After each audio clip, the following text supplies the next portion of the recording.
Hi everyone, and welcome back to Belvedere and Abbey Garden Farm. It's June the 9th, 2019.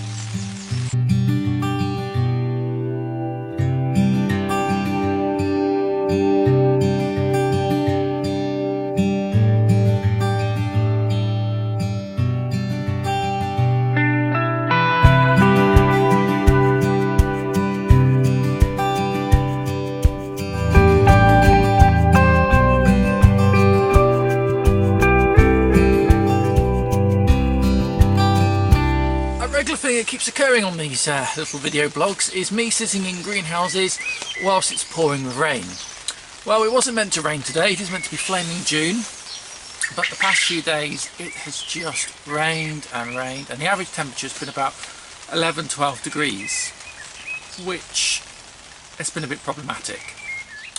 I'm coming to you from my new polytunnel greenhouse thing. We needed extra capacity, so that's why you can see the greenhouse I normally sit in when it rains behind me, and I'm actually coming to you from this new polytunnel greenhouse, which was only 50 quid, which wasn't a bad price at all. It's a bit smaller than the one behind me, but it's big enough that you can actually stand up inside it, which is great. So on the floor in here I've actually got some grow bags set up, and I'm actually going to transfer all the tomatoes, the peppers and the cucumbers that we're trying to grow in that greenhouse. I'm going to bring them in this greenhouse. So this can be a dedicated growing space, because that greenhouse I've tended to fill up with tools and use as a bit of a shed on the side, which yeah, not been great. So bad practice to do that really, but you know. Also on livestock, I've also got a quail currently living in the greenhouse. We're still having issues with our flock. You can probably hear one of them, that's one of the males, crowing in the background. That's what that noise is. We're still basically got two female, two male. A male and a female being able to live together. I've got one male who can't live with anybody else, and I have a female that's the one in the greenhouse, who's been recovering after being attacked by the male who's had to live separately. So it's not an ideal scenario at all. I'm hoping that we can obviously get that sorted out. What we actually need is more quail, so we can balance out the numbers. And of course we're still building our new quail structure building. We're hoping to get on with that tomorrow. But yeah, this weather, absolutely awful, and it wasn't meant to do this. It was literally sunny as I was setting up, and then it's just rained again. So yeah, we'll see how we go anyway. Okay, welcome to the main greenhouse. The rain has stopped for the moment, so I'll just show you where we are at the moment. I've got some dill growing here. This needs transplanting very shortly. We're going to use this as part of our pickling process, because I have over here, growing very successfully, some gherkin cucumbers. So we're going to harvest those and then use the dill as part of the pickling process to make some lovely pickled gherkins. Sunflowers, we're going a bit nuts with sunflowers. There's all sorts of things going on. Fluffy sunflowers is going to be our thing this year, so there's plenty of that in here.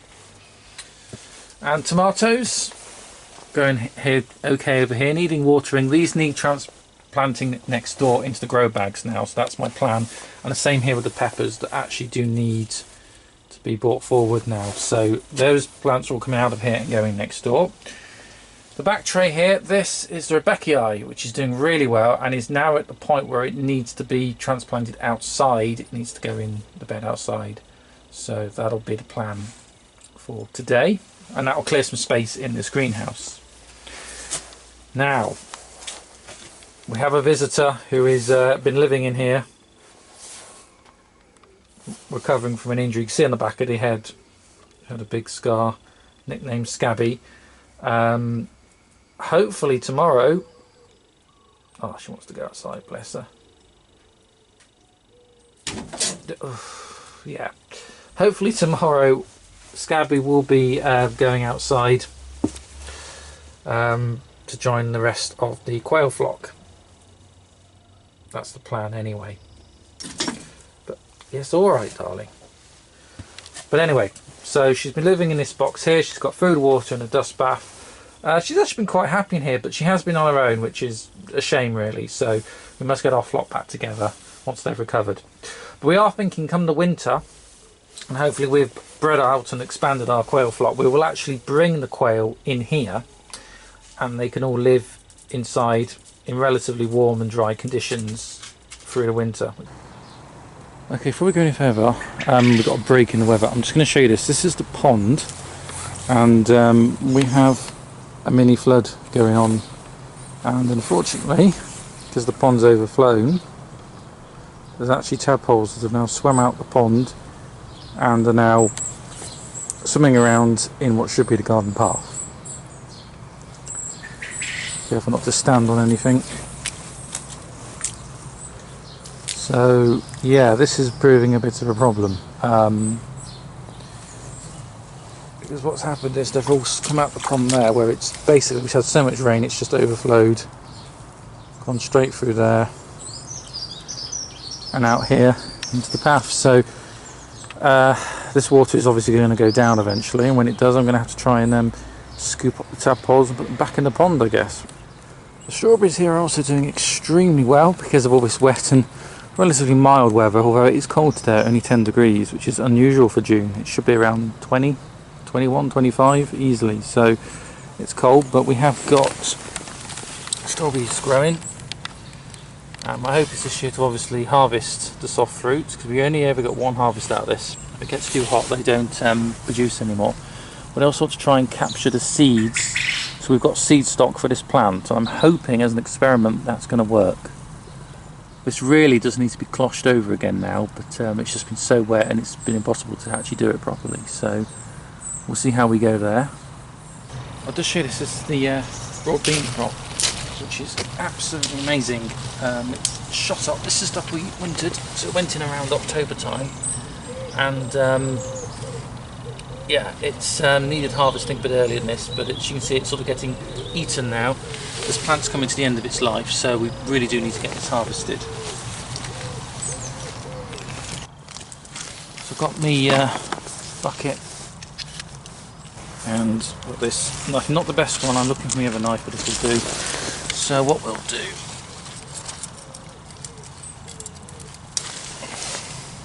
let's just use the corner of the blade, we can just start harvesting some of the beans. Oop. Preferably not doing that if you can help. What we're hoping to do here is keep one of these plants going so we can create some seed stock. Blanch or directly freeze the rest of the bean stock. And then as you can see, this plant sort of more or less had it. Well, Perlman has absolutely had it. Is we'll take these out, and as we're in June at the moment, we'll try replanting a second crop straight back into this bed and see if we can get a second lot of beans.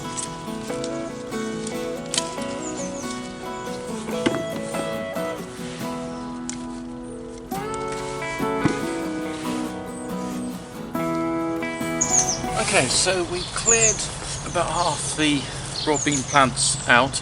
Now what would be a lovely idea would be to obviously feed these to the chickens because they like them, but like tomato plants and one or two others, these are actually classified as toxic to chickens and could kill them. So unfortunately these are going to have to go straight into the compost, and we'll find something else for the chickens to eat.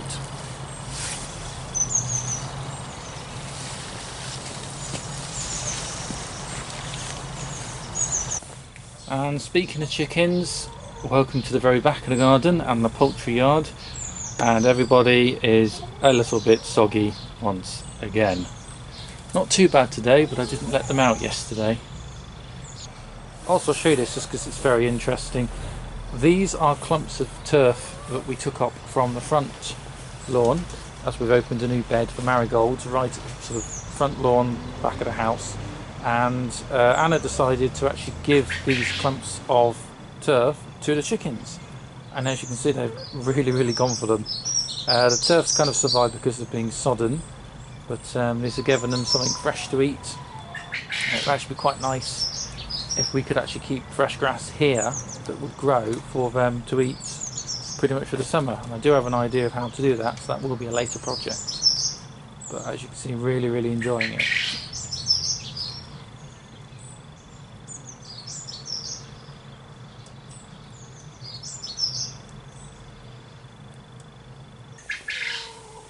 We've also propped the feeder and the main waterer up on bricks.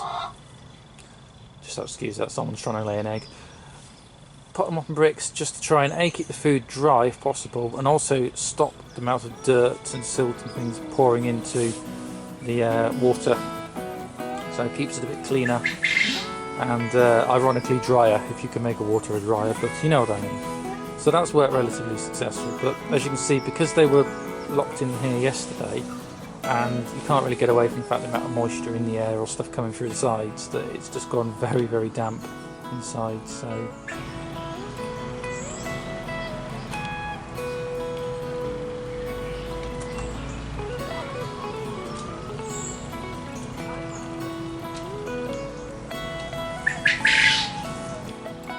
welcome inside the new poly greenhouse.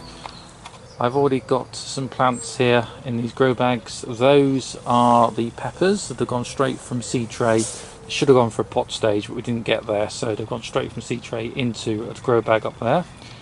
And next to them here are the two varieties of tomatoes, which did get to pot stage. And now, I'll just show you down here, I've got grow bags on the floor, 3 of them, and we're going to cut those open and replant the tomatoes. Okay, so I found my proper gardening knife, by the way, which I should have used for cutting up the broad beans, but never mind. Right, so what we're basically going to do is we're going to take a cut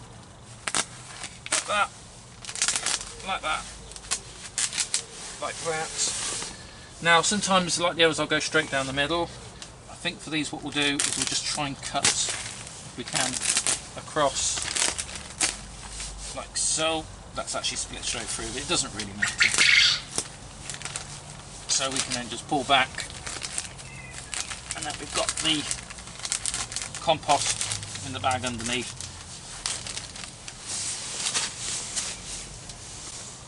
So I'll take the trowel and we'll just loosen up, because this will be quite heavily compacted. So we'll loosen up the compost just real quick like.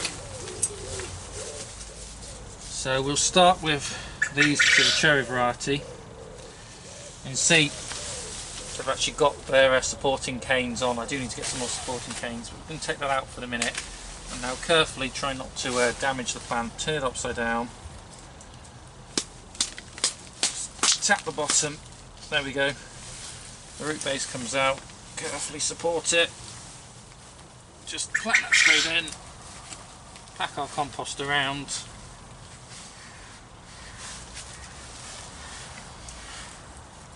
And then fit our cane back on. What you can do is use a very loose cable tie or something if you just want to secure that, and I might do that after I finish planting the others. But basically that's in, and once I've done the others we'll give that a water. Okay, so as you can see all the plants are now in. I've got the cherry tomatoes here, and the money maker much larger tomato plants than this one here. I managed to cram them all into 2 grow bags. What I've got here is some water with a natural plant enhancer or plant food in it, just 2 capfuls. What I'm going to do is I'm just going to give this for a water now. Really you should use the enhancer when they've actually got signs of fruit, because what generally happens here is it will just start sprouting out leaves and going a bit nuts. This is what happened last year. I filled the other greenhouse, it turned into a bit of a jungle.